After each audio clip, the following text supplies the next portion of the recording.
On a crisp, quiet morning, while the city stretched awake beneath towers of glass and steel, a small figure moved hesitantly through the financial district. People in tailored coats marched to work with purpose, the smell of roasted coffee drifting behind them, engines humming like a well-rehearsed orchestra. But no one noticed the little girl weaving between the grown-up world as though she didn't belong to it at all. Her name was Arya Nolan, a child with tired eyes far too old for her young face. Her cheeks were smudged with dust, her clothes were thin, and her shoes looked as though they had survived more miles than they were ever designed for. In her hand, she clutched a small, faded bank card, held the way a drowning person might cling to a piece of wood. She didn't know what waited inside the bank. She didn't know if anything at all was left for her. But today she had run out of options. Before stepping further, let me ask you this. What would you do if the one thing you were holding on to, your final hope, was something you didn't even understand yet? Something that could either save you or confirm your worst fears? Don't forget to like, subscribe, and comment below where you're watching from. Share your country and the time right now. Arya stood at the foot of the Grand Crest Bank, a massive stone structure with polished brass handles and towering windows. People who entered this place wore confidence like armor. They walked fast, spoke loudly, and carried themselves as though the world bent to their will. Arya pushed the door open. A wash of warmth met her instantly, along with the soft echo of a grand hall filled with movement. Screens blinked with graphs, investors barked instructions into phones, heels clicked across marble floors, and sunlight spread itself luxuriously across white granite pillars. And in the middle of this kingdom of wealth stood Arya, small and hesitant. People glanced at her the way one might glance at an interruption. Quick, confused, slightly irritated. She wasn't part of this world. She wasn't wrapped in wool coats or polished shoes. She looked like a shadow trying to enter a place made only for light. All she wanted was simple. She wanted to check her balance. But that simplicity carried a weight she could barely hold. For 2 days, Arya had walked the city unsure of where she belonged anymore. Her stomach had churned with hunger. Her legs ached from wandering. She had slept curled against a wall outside a bakery because the smell of pastries made the cold feel slightly less cruel. Her mother had died years earlier, leaving Arya with only memories and this mysterious white card that she had insisted was important. Keep it safe, her mother had whispered on one of her final days. Don't lose it no matter what. But Arya had never known why. She approached the customer service desk, her steps small and uneven. The woman behind the counter, Elena, paused mid-sentence, startled by the child's appearance. Arya gently pushed the old card forward across the smooth surface. I just want to see my balance, she whispered. Her voice sounded like it hadn't been used in days. Elena blinked, softening instantly. She didn't ask rude questions or make assumptions. Instead, she examined the worn card thoughtfully, then nodded toward a section of the bank reserved for high-level account checks, where only the wealthiest clients were usually escorted. Arya didn't know it, but Elena was taking her to the one man in the building who could search deep archival accounts, Maxwell Grant. Maxwell was a giant in the financial world, a man whose name opened doors and closed deals. He stood surrounded by advisors, laughing loudly at something he found amusing. His suit was immaculate, his shoes spotless, and his air of self-assurance so thick it almost had a scent. He noticed Arya as Elena guided her closer. His eyebrow lifted in amusement. A child, with a card, wanting him to check her balance? It was absurd enough that a smirk tugged at the corner of his mouth. But Arya didn't notice. Her heart hammered in her chest as she reached the counter. She just wanted truth. Just one moment of clarity after years of uncertainty.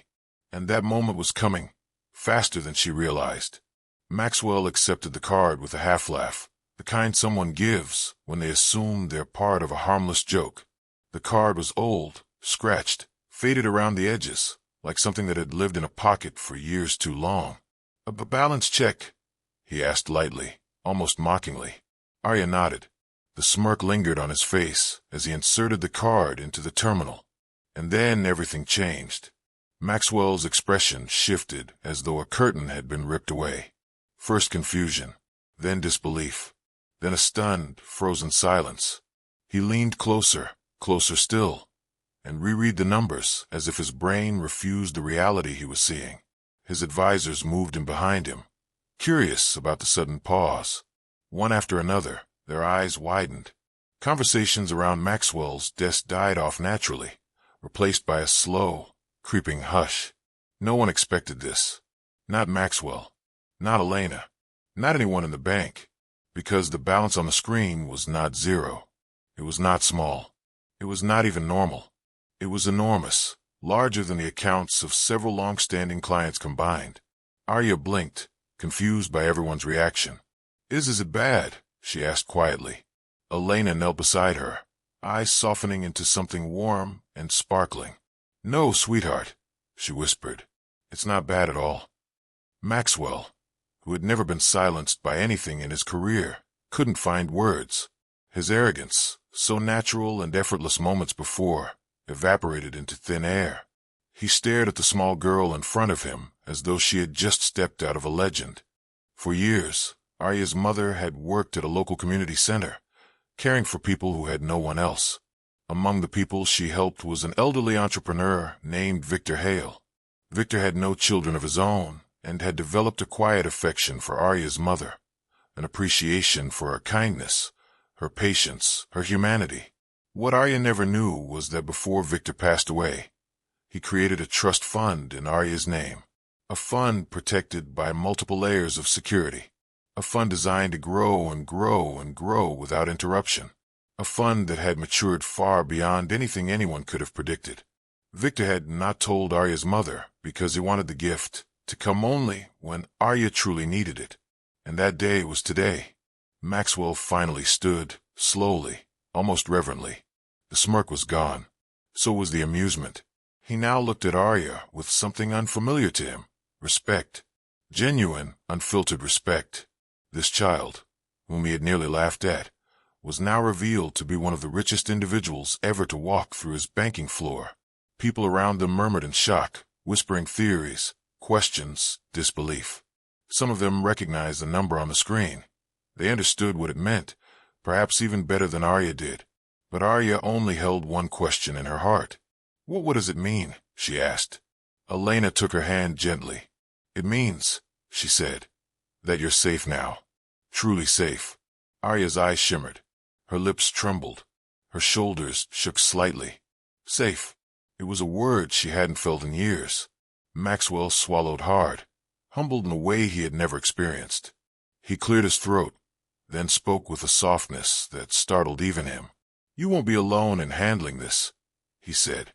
"I'll make sure you have the right professionals, people who will protect what belongs to you."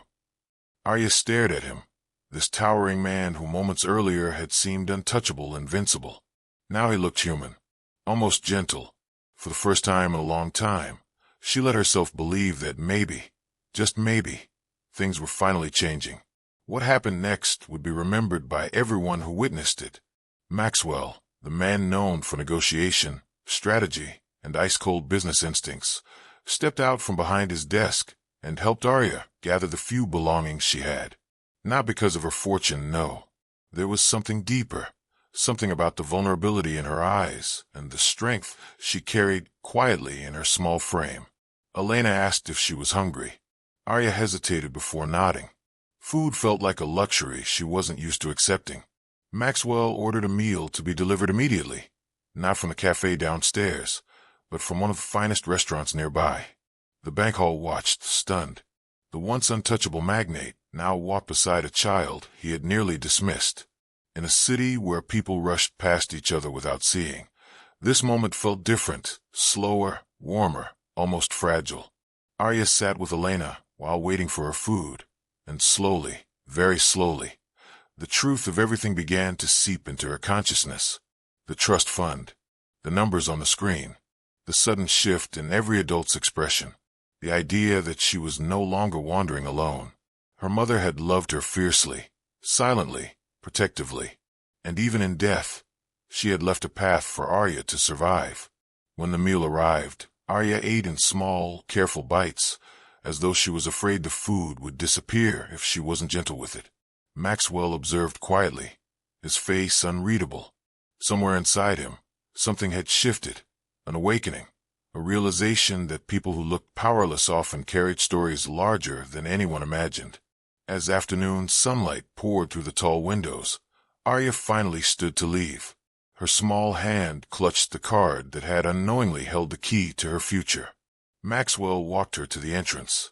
Not because he had to, because he wanted to. Outside, the golden light warmed the streets, and for the first time in years, Arya felt the warmth seep into her bones. She paused, looked back through the glass doors, and felt an emotion she could barely name. Hope, the kind that didn't flutter in briefly only to vanish, the kind that settled deep, solid, undeniable. From behind her, Elena called out softly, "Remember, you're not alone anymore." Arya nodded. As she stepped into the daylight, people on the street moved around her unaware of how her world had changed in an instant.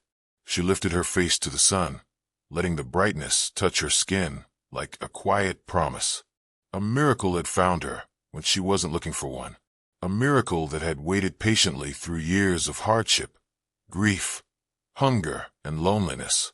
It had always been there, just hidden, just waiting, just like love often is. And that day, Arya carried it with her. Not the money, not the number, but the reminder that even when life feels impossibly heavy, there are gifts left behind by those who loved us. Gifts powerful enough to reshape everything. And for the first time in a very long time, Arya walked forward not with fear, but with possibility.